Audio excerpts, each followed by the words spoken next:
After my last video on how to install and set up Tlauncher on Mac, I received many comments and messages from people who can't get it to open. The launcher crashes when they try to launch it, and most of the time, they keep getting the same error messages. Tlauncher quit unexpectedly, or Tlauncher does not start. In this video, I will show you 3 possible solutions to resolve this issue. First, before running Tlauncher, you need to ensure Java is installed and running on your system. Verify this by opening your terminal and typing the command Java version. In my case, I have version 17.0.9 of Java. If you don't have Java installed, you'll get an error saying, "Command not found." To solve this, open your browser and search for Java for macOS. Click on the first link leading to the official download page of Java, which I'll also include in the description below. On the Java download page, click on All Java Downloads and scroll down to find the macOS section.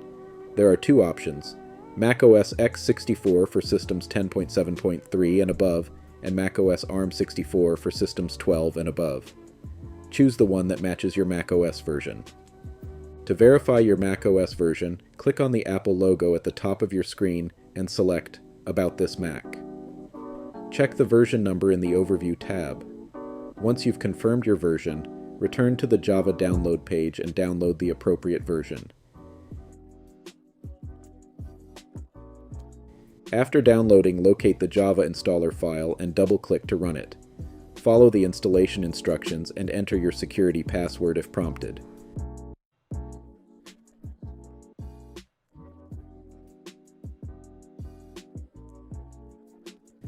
Once the installation is complete, close the pop-up and try opening Tlauncher from the Applications folder.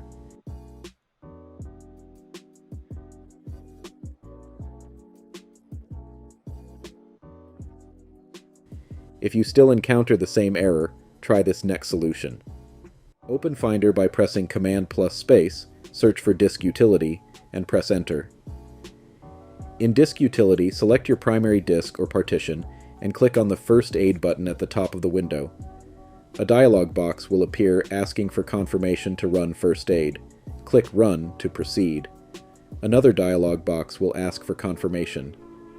Verifying the startup volume will cause this computer to stop responding. Click Continue. Disk Utility will scan the selected disk for any errors and attempt to repair them automatically. This process may take some time, depending on the size of the disk and the extent of the errors. Once completed, Disk Utility will provide a report of any issues found and actions taken. Click Done and close the pop-up, then try opening Tlauncher from your Applications folder again. If neither of the previous solutions works, try downloading and installing an alternative Minecraft launcher called Legacy Launcher. Legacy Launcher is a safe alternative to Tlauncher and allows you to access various mods and different versions of the game. Here's how you can download and install it. Open your web browser and go to the official Legacy Launcher website at llaun.chin. Make sure you're on the official site to avoid any malicious downloads. Click on the Download for macOS button and save the file to your desired location.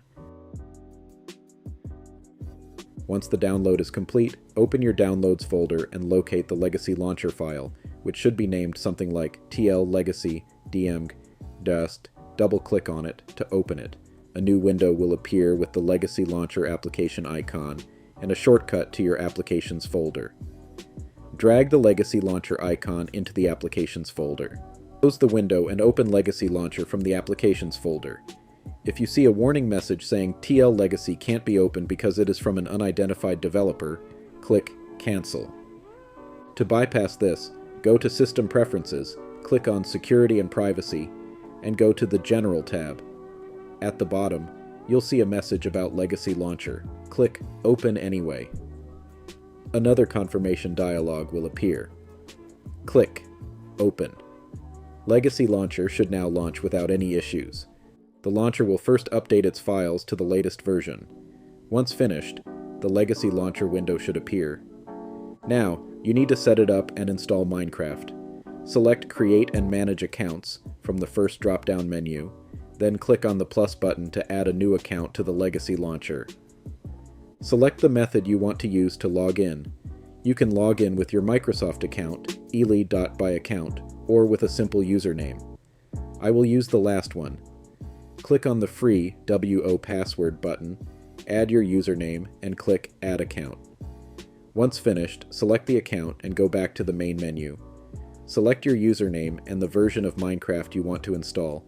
By default, it installs the latest version. Click Install and Play to start the process. This may take a few moments. Once the installation is complete, Minecraft should launch. Click Continue to start playing. And that's it. You're all set to play Minecraft using Legacy Launcher. You can select different versions of the game, install mods, and much more. Thanks for watching. If you found this tutorial helpful, please give it a thumbs up and subscribe to the channel for more gaming tutorials and tips. If you have any questions, leave them in the comments below, and I'll be happy to help.